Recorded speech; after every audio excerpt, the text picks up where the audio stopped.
A single desperate kiss in a pitch-black alley was meant to be a distraction to save a bleeding stranger. She thought she was rescuing a helpless victim from a brutal mugging. She had no idea her lips had just claimed the most dangerous mafia boss in the entire city. The neon sign of the Velvet Lounge flickered its dying red glow against the wet pavement as Clara Hayes pushed out of the heavy service doors. It was well past 2 a.m, and the biting autumn wind of Chicago was merciless, slicing through the thin wool of her oversized coat. She was exhausted.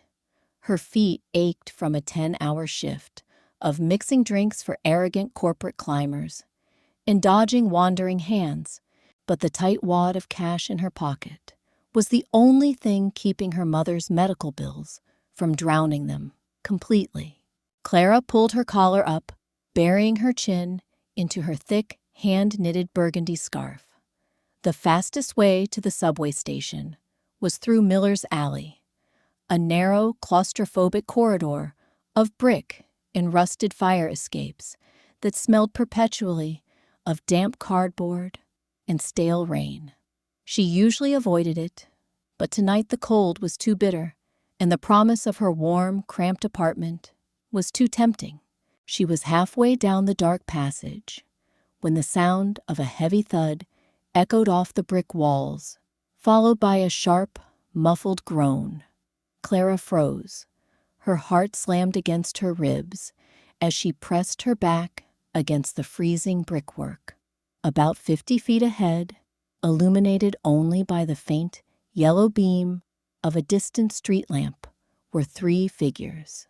2 men were advancing slowly, the metallic glint of elongated, silenced pistols in their hands.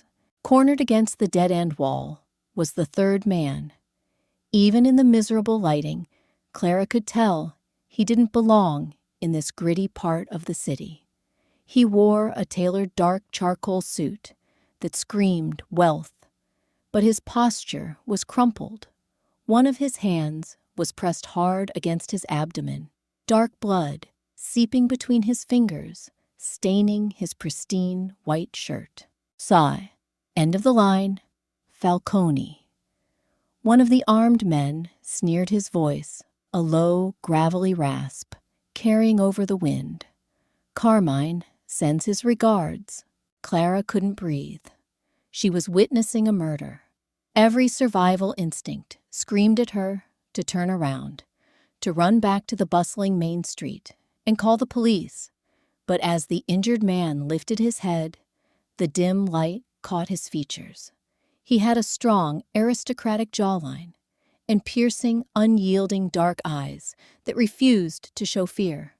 There was no panic in him, only a cold, terrifying acceptance of his fate. Before Clara's rational mind could take over, a police siren wailed in the distance, bouncing off the skyscrapers. The 2 gunmen hesitated, glancing toward the mouth of the alley. "Check the street," the 2nd gunman hissed. "Quick!" They turned their backs for a fraction of a second. It was madness. It was sheer, unadulterated insanity. But Clara moved, driven by an adrenaline spike so violent it made her vision blur. She lunged forward. She didn't make a sound in her worn-out sneakers. She reached the injured stranger, grabbing the lapels of his ruined suit. The man flinched, his dark eyes snapping to hers, in pure shock, his muscles tensing to strike her. "Quiet," she breathed, yanking him into the pitch-black recess behind a massive, overflowing commercial dumpster, just as the gunman turned back around. The space was impossibly tight. Clara's back hit the freezing brick, and the stranger was pressed entirely against her. His chest heaved with ragged breaths, his massive frame trapping her.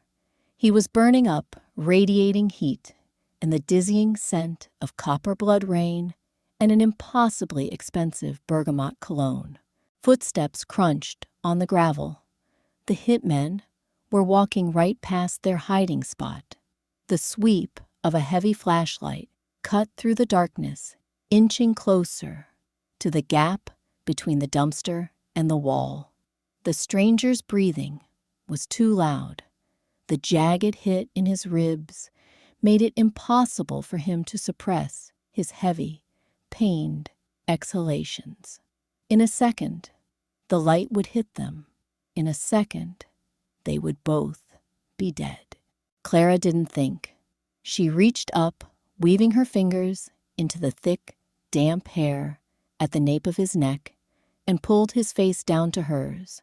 She crashed her lips against his. The man stiffened instantly, a rigid block of muscle against her softer frame. But Clara kissed him with desperate, chaotic intensity, moving her lips against his to mask the sound of his breathing, pressing herself flush against him to hide the blood staining his shirt. After a split second of absolute shock, his good hand came up, wrapping around her waist with an iron grip, pulling her even closer. He kissed her back. It wasn't gentle. It was fierce, tasting of rain desperation, and an unmistakable commanding power that made Clara's knees weak. The beam of the flashlight swept over their huddled, shadowed forms. "Hey!" the gravel-voiced hitman barked. Clara broke the kiss, burying her face into the man's chest, her shoulders trembling, playing the part of a terrified, caught lover. "Leave it," the other gunman muttered in disgust. "It's just a couple of drunks making out. Falcone is gone. He probably slipped down the storm drain grate. Let's get out of here before the cops circle back." Their heavy footsteps faded down the alley, retreating into the chaotic sounds of the city. For a long, agonizing minute, neither Clara nor the stranger moved. His hand was still gripping her waist, his heart pounding a frantic rhythm against her chest. Slowly, Clara pulled back. In the darkness, his eyes were locked onto hers, intense, calculating, and searing. "You," he started, his voice, a deep, gravelly baritone that sent a shiver down her spine. "Stay here," Clara interrupted, her voice shaking violently as the reality of what she had just done crashed over her. "Just don't move." Before he could say another word, she shoved past him. She scrambled out of the alcove and ran. She sprinted down the alley, tears of pure terror stinging her eyes, not stopping until she was safely locked inside her apartment. It wasn't until she collapsed against her own front door that she realized her burgundy hand-knitted scarf was gone, left behind in the dark, wrapped around the stranger's neck. Dominic Falcone sat shirtless on the edge of a leather chaise lounge in his sprawling penthouse overlooking the Chicago skyline. The city lights glittered like scattered diamonds below, but his attention was entirely inside the room. Dr. Evans, an underground surgeon who had been on the Falcone family payroll for 2 decades, tied off the final stitch on Dominic's side. "You're lucky, Dom," the doctor murmured, snipping the surgical thread. "The bullet passed clean through the obliques. No vital organs hit. But you need to rest. If you tear these stitches, you'll be dealing with internal bleeding." "I don't have time to rest," Dominic replied, his voice a low, dangerous rumble. "Carmine Marconi sent 2 of his best hitters into my territory. He just declared a full-scale war." "The streets are already whispering," said Matteo, Dominic's underboss, stepping out from the shadows of the study. Matteo was a towering man with a heavily scarred face, fiercely loyal. "Word is, the Marconis think you're dead. They think they finally took the king off the board." "Let them think that for a few days," Dominic said, waving the doctor away. He stood up, wincing slightly as the torn muscles protested, and reached for a fresh shirt. It will draw Carmine out of his fortress. Matteo nodded. How did you get out of Miller's alley, boss? We found the blood trail. It stopped dead behind a dumpster. Dominic paused. His mind instantly violently snapped back to the pitch-black alley. He felt the phantom pressure of soft, desperate lips against his. He smelled the intoxicating scent of cheap vanilla shampoo and rain. He had been born into violence, raised in a world where every touch was calculated and every motive was steeped in blood. Absolutely no one had ever risked their life for him without expecting a kingdom in return. But that girl, a civilian, terrified and fragile, had thrown herself between him and certain death, kissed him to save his life, and then vanished like a ghost. Dominic walked over to the mahogany desk near the window. Lying across the polished wood was a cheap burgundy wool scarf. He picked it up, the coarse material, brushing against his knuckles. I had an angel looking out for me, Dominic said quietly. He tossed the scarf to Matteo, who caught it with a confused frown. Find her. Matteo looked at the knitted fabric. Boss, if this is a civilian, we should leave her out of this. If the Marconis find out someone helped you. I said, find her? Dominic's voice cracked like a whip, leaving absolutely no room for debate. She left this behind. She dropped it when she ran. Check the security cameras outside the Velvet Lounge, the subway terminals, the street corner bodegas. I want a name by tomorrow night. Across the city, Clara Hayes was living a nightmare of her own making. She hadn't slept a wink. Every time she closed her eyes, she saw the barrel of the silenced pistol and felt the overwhelming, terrifying presence of the man in the alley. The morning sun brought no comfort. She had to drag herself out of bed change into her blue diner uniform and walk 2 miles to the Silver Spoon, the Greasy Spoon Diner, where she worked the early morning shift to make ends meet. Throughout the morning, Clara dropped plates, poured coffee over the rims of mugs, and jumped every time the diner's front bell chimed. You look like you've seen a ghost. Clara, her manager grumbled as she swept up a shattered coffee cup for the second time that hour. Just didn't sleep well, Clara lied, her hands trembling as she dumped the ceramic shards into the trash. By 2 p.m., the diner was mostly empty. The lunch rush had faded, leaving only a few truckers nursing black coffee in the corner booths. Clara was wiping down the counter, trying to convince herself that the men in the alley were just generic thugs, and the man she saved had probably gone to a hospital and forgotten all about her. Then, the bell above the door chimed. Clara didn't look up immediately. Take any seat you like, I'll be right with you, she called out, scrubbing a stubborn syrup stain. The heavy rhythmic sound of leather dress shoes against the checkered linoleum floor sent a strange cold spike of dread down her spine. The footsteps didn't go to a booth. They stopped directly at the counter right in front of her. Clara looked up. The rag slipped from her numb fingers, hitting the floor with a wet slap. Standing on the other side of the counter, looking entirely out of place in the dingy diner, was the man from the alley.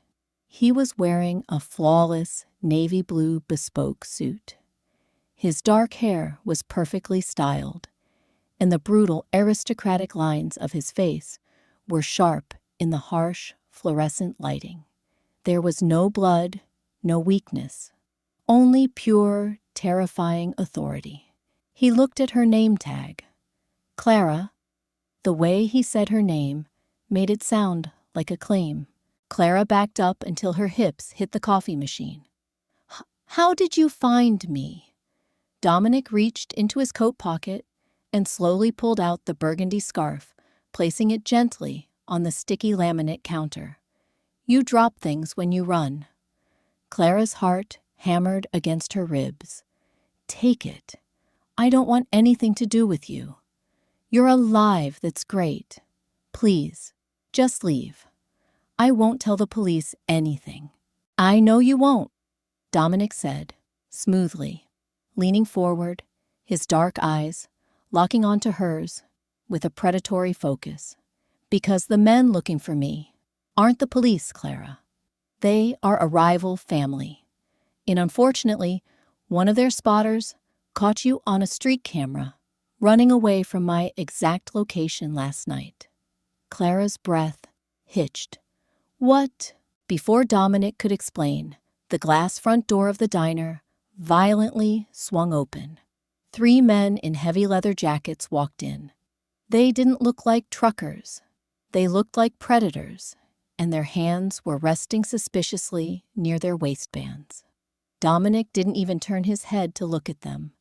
His eyes remained locked on Clara, but his entire demeanor shifted from a calm businessman to a coiled viper. Come here, Dominic ordered, softly extending his hand across the counter. Clara stammered, paralyzed by the approaching men.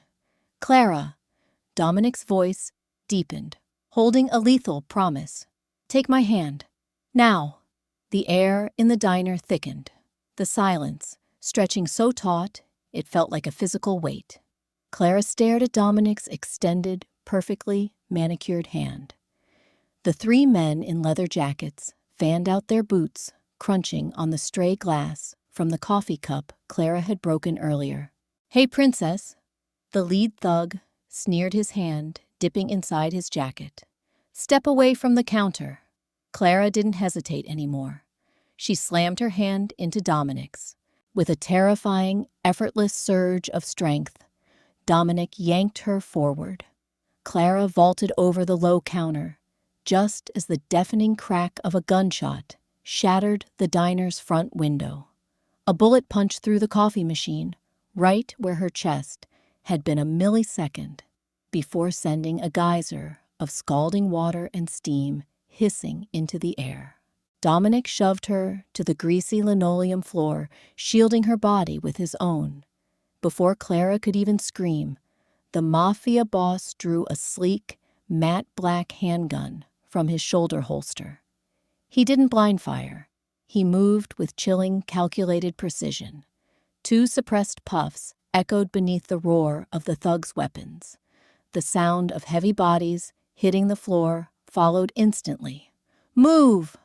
Dominic barked, hauling Clara to her feet. He dragged her through the swinging metal doors, into the diner's kitchen. The cook had already fled out the emergency exit, leaving a pan of bacon burning on the grill. Dominic kicked the back door open, pulling Clara out into a narrow, trash-filled alley. A massive, bulletproof black SUV was already idling there. The rear door thrown open by the towering, scarred man Clara recognized from nowhere. Get in, Matteo commanded, his eyes scanning the rooftops. Dominic pushed her into the plush leather back seat and slid in right behind her. Drive. Get us to the Gold Coast estate. The SUV tore out of the alley, its tires screaming against the asphalt. Clara collapsed against the seat, her chest heaving as she gasped for air. She looked at her trembling hands, then at Dominic, who was calmly ejecting the spent magazine from his weapon and sliding a fresh one into the grip. You're insane! Clara breathed tears of sheer panic, threatening to spill. I should have let you bleed out in that alley. Who are you? Dominic holstered his weapon and turned to her, his dark eyes softening just a fraction, though his jaw remained rigid. My name is Dominic Falcone. I run the syndicate that controls the docks, the unions, and most of the underground commerce in Chicago. The men who just tried to kill you work for Carmine Marconi, a rival boss, who has decided he wants my throne. And they want to kill me because I helped you. Clara said, her voice cracking. I have a mother, Dominic. She's at Northwestern Memorial Hospital, waiting for a kidney transplant. I can't be involved in this. If I die, she dies. Dominic's expression darkened. He looked at Matteo in the rearview mirror. Lock down the hospital floor. Send a dozen of our best men to Diane Hayes' room. No one goes in or out without my authorization. Clara stared at him, stunned. How do you know my mother's name? Because when I ordered Matteo to find you, he found everything. Dominic admitted, his voice low and uncompromising. And what he found is the reason Carmine's men were at your diner so quickly. It wasn't just the street cameras, Clara. Dominic reached into his jacket pocket and pulled out a folded ledger sheet, handing it to her. Clara's blood ran cold as she unfolded it. It was a photocopy of the loan agreement she had signed 6 months ago to cover her mother's dialysis treatments. Lender, the Apex Financial Group, a known Marconi front. Principal $50,000. Interest 45%, weekly compounding. You borrowed money from a loan shark. Dominic said, his tone devoid of judgment, but heavy with reality. You borrowed from the Marconis. When their spotter saw your face on the street camera near Miller's Alley, they ran it through their database. Carmine knows you owe him money, and now he knows you saved my life. He's going to use your debt to trap us both. Clara dropped the paper as if it were on fire, burying her face in her hands. She was trapped. She had tried to save a stranger, and in doing so, had tangled herself in a web of organized crime that was going to suffocate her and her mother. Dominic shifted closer, the scent of his bergamot cologne wrapping around her, surprisingly grounding amidst the chaos.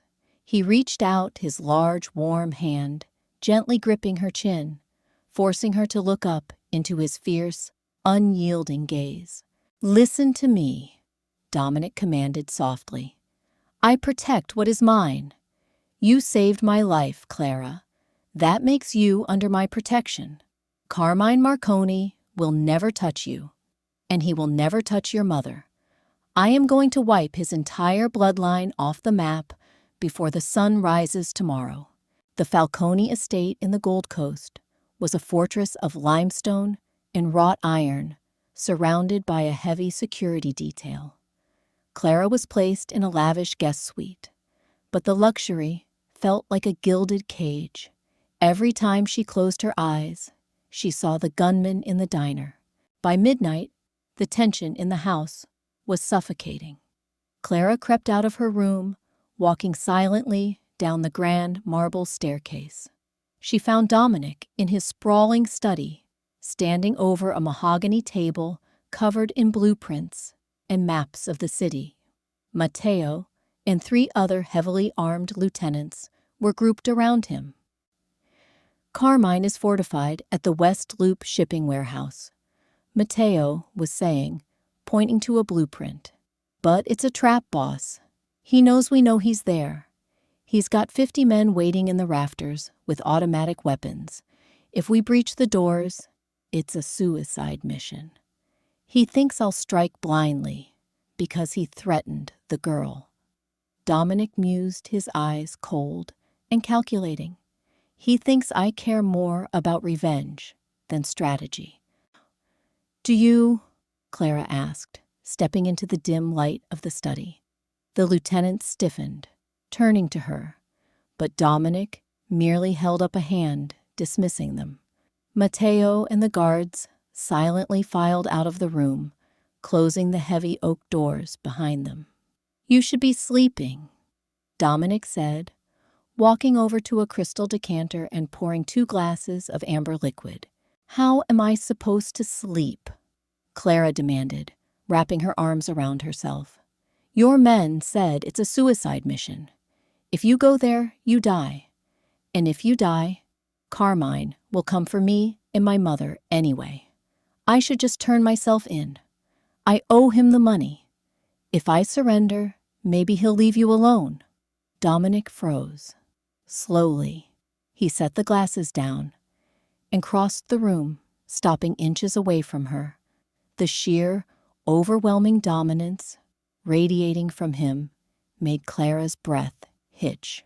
You think you can walk into a slaughterhouse and negotiate with the butcher? Dominic's voice was a dangerous, silken whisper.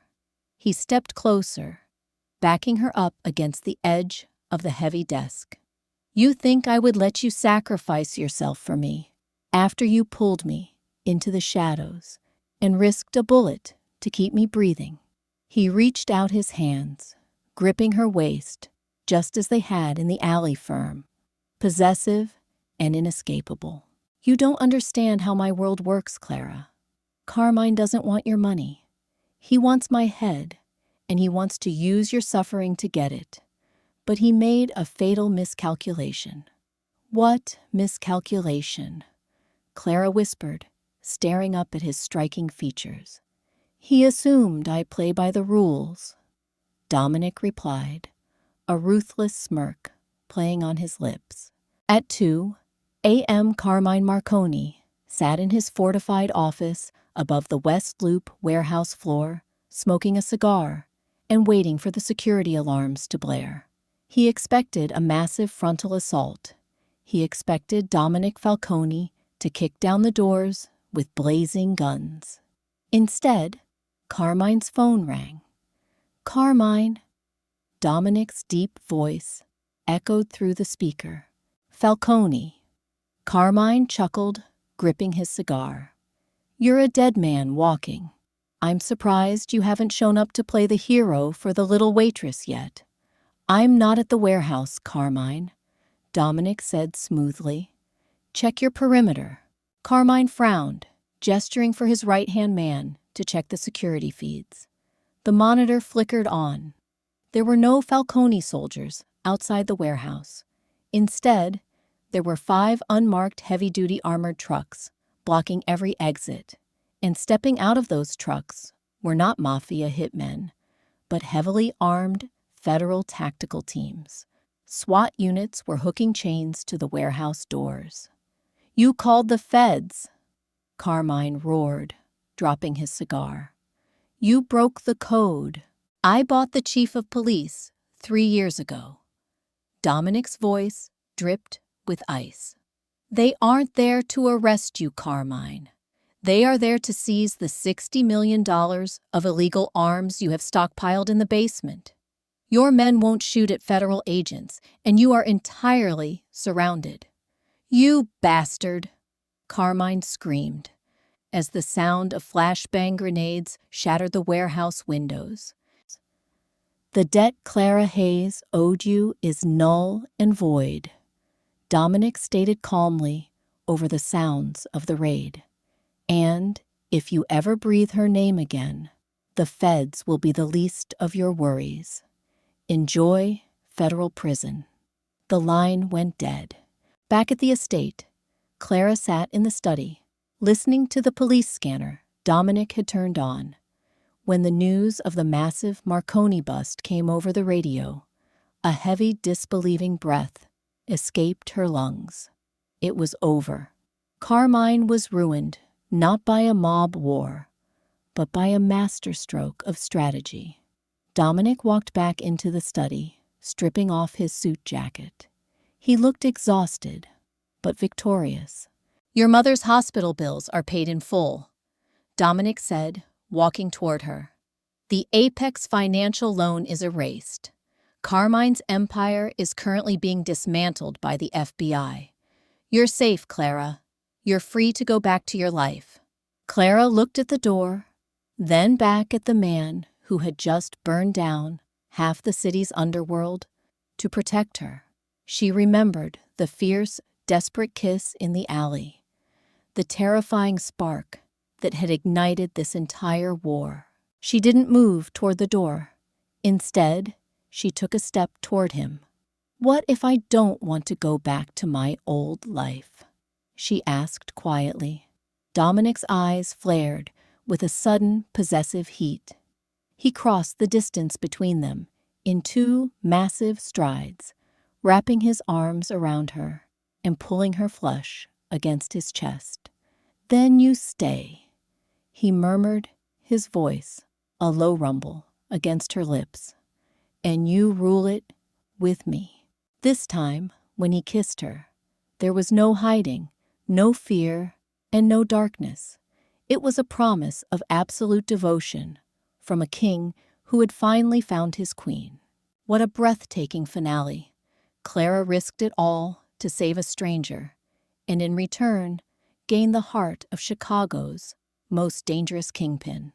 Dominic proved that true power isn't just about violence, it's about protecting the ones you love at any cost.